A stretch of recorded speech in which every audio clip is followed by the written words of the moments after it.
جان رکھو کہ دنیا کی زندگی محض کھیل اور تماشا اور زینت و آرائش اور تمہارے آپس میں فخر و ستائش اور مال و اولاد کی ایک دوسرے سے زیادہ طلب و خواہش ہے۔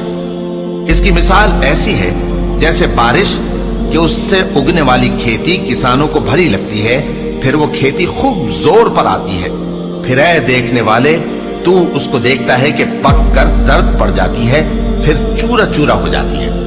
اور آخرت میں کافروں کے لیے عذاب شدید اور مومنوں کے لیے اللہ کی طرف سے بخشش اور خوشنودی ہے۔ اور دنیا کی زندگی تو دھوکے کا سامان ہے۔ بندو اپنے پروردگار کی بخشش کی طرف اور جنت کی طرف لپکو جس کا عرض آسمان اور زمین کے عرض کا سا ہے، اور وہ ان لوگوں کے لیے تیار کی گئی ہے جو اللہ پر اور اس کے پیغمبروں پر ایمان لائے ہیں۔ یہ اللہ کا فضل ہے، جسے چاہے عطا فرمائے، اور اللہ بڑے فضل کا مالک ہے۔